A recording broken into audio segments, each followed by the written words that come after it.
ചൂട് ചൂട് ചൂടും. ഹായ്, അപ്പോൾ ഇന്നത്തെ വീഡിയോ എന്ന് പറഞ്ഞാൽ കട്ട്ലേറ്റ് ഉണ്ടാക്കലാട്ടോ. Normal vegetable cutlet. മുൻകൂട്ടി പറയട്ടോ, ഇത് നമുക്ക് ഉണ്ടാക്കാനെന്ന് അറിയില്ല, വെറും പരീക്ഷണം മാത്രം. നമുക്ക് നോക്കി നോക്കാം അല്ലേ. നല്ല മഴക്കുള്ള കോളൊക്കെ ഉണ്ട് കേട്ടോ. അപ്പോൾ നമുക്ക് പരീക്ഷ വാ. ആദ്യം നമുക്ക് ചെയ്യേണ്ടത് കുറച്ച് മസാല ഉണ്ടാക്കണം. അപ്പോൾ അതിനായിട്ട് ഉള്ളി മുളകും വാട്ടിയെടുക്കുക. അപ്പോൾ നമുക്ക് പാനിലേക്ക് കുറച്ച് വെളിച്ചെണ്ണ ഒറ്റിക്കുക. എന്നിട്ട് നമ്മൾ അരിഞ്ഞ് വെച്ചാൽ നമ്മുടെ ഉള്ളിയും പച്ചമുളകും ഇട്ടിട്ട് നന്നായിട്ട് ഇളക്കി കൊടുക്കുക. പിന്നെ എപ്പോഴും പറയാനുള്ള പോലെ അല്ല, ഇപ്രാവശ്യം മാറ്റുന്നുണ്ട്. മാക്സിമം നമ്മൾ സപ്പോർട്ട് ചെയ്യുക, ലൈക്ക് തരിക. അതേപോലെ തന്നെ ഇൻസ്റ്റാഗ്രാമിൽ പുതിയ പേജ് തുടങ്ങിയിട്ടുണ്ട്, അനുയായി 95. ഇതിൽ സപ്പോർട്ട് ചെയ്യുന്ന പോലെ തന്നെ അതിൽ നമ്മൾ മാക്സിമം സപ്പോർട്ട് ചെയ്യുക. മസാലയ്ക്കുള്ള ഉരുളക്കിഴങ്ങ് ആദ്യം വേവിക്കാൻ വെച്ചാർന്നു കേട്ടോ. അങ്ങനെ ഉള്ളി വാടി വന്നു, അതിലേക്ക് പൊടികളിടാൻ മഞ്ഞപ്പൊടി ഇട്ടു, മുളക് പൊടി, ആവശ്യത്തിന് ഉപ്പ്. ഇതിൻ്റെ ഗ്യാപ്പിൽ കുരുമുളകും മസാല ഇട്ടായിരുന്നു. പക്ഷെ അത് വീഡിയോ എടുക്കാൻ പറ്റിയില്ല, മറന്നുപോയി. അപ്പോൾ എല്ലാതും പേടായിട്ടുണ്ട്. കുറച്ച് നേരം മസാല ഒന്ന് ചൂടാറാൻ വെക്കാം. അതേപോലെ തന്നെ നമ്മുടെ ഉരുളക്കിഴങ്ങ് വെന്ത് നിന്നിട്ടുണ്ട്, ഇതും കുറച്ച് നേരം ചൂടാറാൻ വെക്കണം. ഇനി നമുക്ക് അടുത്തത് വേണ്ടത് ബ്രെഡ് കേട്ടോ. അതിന് വേണ്ടിയിട്ട് 6 ബ്രെഡാണ് ഞാൻ എടുത്തത്. ഇനി വേണ്ടത് നമ്മൾ ഇതിൻ്റെ സൈഡിൽ കൂടെ അങ്ങനെ കട്ട് ചെയ്യുക. ആ ബ്രൗൺ കളറില്ലേ, അത് നമ്മൾ സെപ്പറേറ്റ് എടുക്കുക. ഇതിങ്ങനെ എടുക്കണമെന്ന് വെച്ചാൽ നമുക്കിത് പൊടിയാക്കണം. ഇത് പൊടിയാക്കിയിട്ട് ഇതിൽ മുക്കിയിട്ടാണ് നമ്മൾ വറക്കുക. അങ്ങനെ ഏകദേശം നമ്മുടെ കട്ടിങ് കഴിഞ്ഞ് തുടങ്ങിയിരുന്നു. ഇനി നമുക്ക് മിക്സ് എടുത്തിട്ട് പൊടിക്കുക.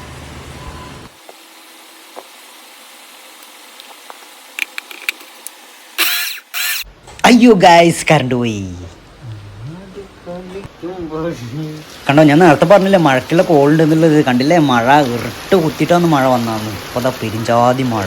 ആഹാ, നല്ല വൈബുണ്ട് കേട്ടോ. അങ്ങനെ മഴ നോക്കിയിട്ട് കുറച്ച് നേരം ഇങ്ങനെ ഇരുന്നു കറണ്ട് കട്ട് വെച്ചിട്ട്. അങ്ങനെ ഒടുവിൽ കാത്തിരിപ്പിന് ശേഷം കറണ്ട് വന്നു. നമ്മുടെ പൊടി റെഡി. ഈ പൊടി നമുക്കൊരു പരന്നൊരു പാത്രത്തേക്ക് മാറ്റാം.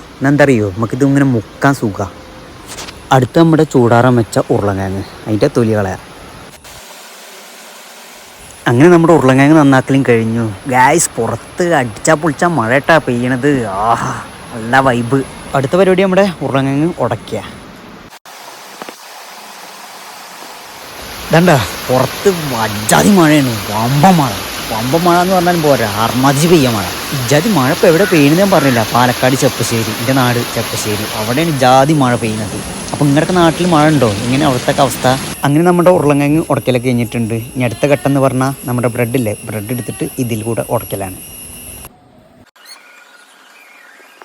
അങ്ങനെ അതും സെറ്റായിട്ടുണ്ട്. നമുക്ക് ഇതിലേക്ക് വേണ്ടത് കുറച്ച് വെള്ളമാണ്. അപ്പോൾ കുറച്ച് വെള്ളം ഒറ്റി ചേർക്കാം.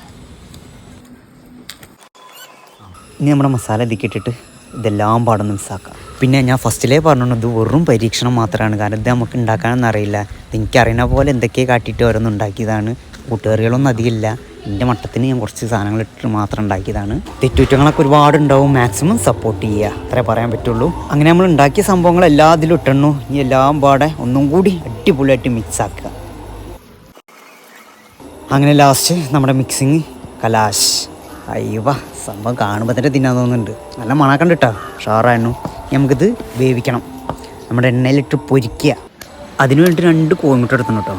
കാരണം ഇതിൽ മുക്കിയിട്ടാണ് നമ്മുടെ പൊടിയിൽ മുക്കുക, എന്നിട്ടാണ് നമുക്ക് പൊരിക്കേണ്ടത്. അപ്പോൾ ഇത് മിക്സാക്കണം ആദ്യം. ഇനി നമുക്ക് ആദ്യം നമ്മുടെ തീ തന്നെ തുടങ്ങാം. തീ എത്തിച്ചു, പാൻ വെച്ചു. ഇനി നമ്മുടെ കൂട്ട് ഉരുട്ടിയിട്ട് പരത്തണം.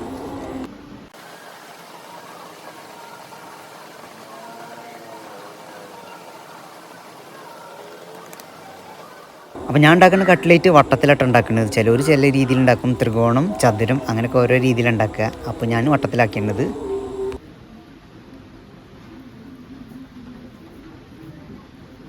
അങ്ങനെ ആ ദൗത്യം ഫിനിഷ്. അങ്ങനെ 2, 4, 6, 7 സെറ്റാക്കിയ സമയം. ഇനി നമ്മുടെ പാന് ചൂടായതിന് അതിലേക്ക് എണ്ണ ഒഴിക്കുക. എണ്ണ അത്യാവശ്യത്തിന് ഒഴിക്കണം കേട്ടോ. കാരണം ഇത് കുറച്ച് പകുതിയെങ്കിലും ഒന്ന് മുങ്ങി കിടക്കണം. അതിനുവേണ്ടി അത്യാവശ്യത്തിന് എണ്ണ ഒഴിക്കുക തന്നെ വേണം. ഇനി നമുക്ക് നമ്മുടെ പരത്തി വെച്ച് വട്ടത്തിലാക്കി വെച്ച് നമ്മുടെ കട്ട്ലേറ്റ് ഇല്ലേ, അതിങ്ങനെ ആ കോഴിമുട്ടയിൽ, ഞാൻ നേരത്തെ പറഞ്ഞില്ലേ, കോഴിമുട്ടയിൽ മുക്കുക. എന്നിട്ട് നമുക്ക് പൊടിയിൽ മുക്കുക. അങ്ങനെ കോഴിമുട്ടയിൽ മുക്കി ഇനി പൊടിയിൽ മുക്കുക. എന്നിട്ട് പാൻ വയ്ക്കുക. എന്നിട്ട് നേരെ എണ്ണയിൽ ഇടുക. നമുക്കിങ്ങനെ ഓരോന്നിങ്ങനെ ഇട്ട് കൊടുക്കാം.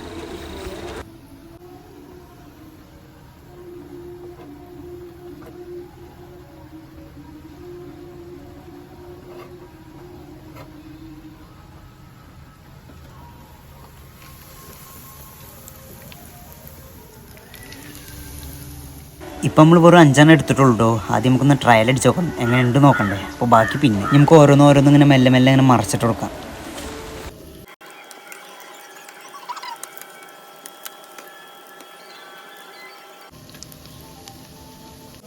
അങ്ങനെ നമ്മുടെ കട്ട്ലേറ്റ് ഏകദേശം ആയി തുടങ്ങുന്നു. ഒന്നുകൂടി മൊരിയാണ്ടെന്ന് തോന്നുന്നു. കുഴപ്പമൊന്നുമില്ല, നമുക്ക് എന്തായാലും എടുക്കാം. എടുത്തിട്ടേ ചൂടാറാൻ വയ്ക്കാം. നമുക്കിതിൻ്റെ കൂടെ ഒരു ചൂടുള്ള കട്ടൻ ചായ ആയാലോ? ആ, അത് പൊളിക്കും. മഴ കട്ട്ലേറ്റ് കട്ടൻ ചായ. ആഹാ, അന്തസ്. ഹാ.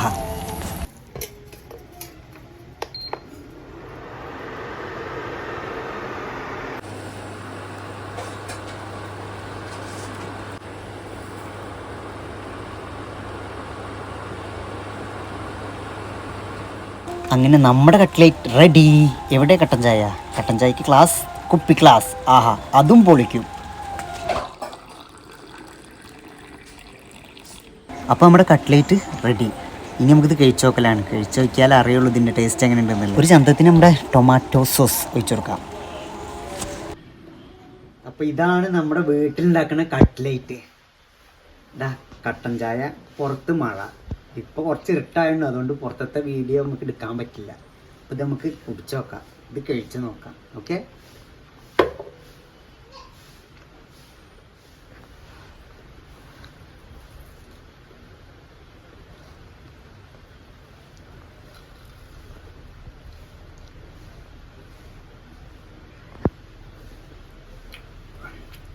ചൂട് ചൂട് ചൂടും.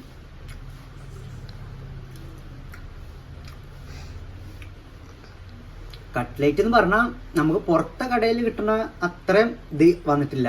കാരണം നമ്മൾ നോർമലായിട്ട് ഉണ്ടാക്കുന്നതാണ്. അതുകൊണ്ട് നമ്മുടേതായ രീതിയിലുള്ള കുറച്ച് കൂട്ടുകറികൾ ഇട്ടിട്ട് ഉണ്ടാക്കിയതാണ്. കുഴപ്പമൊന്നുമില്ല. നമ്മൾ വിചാരിച്ച പോലെ കിട്ടിയിട്ടില്ലെങ്കിലും കുഴപ്പമില്ല.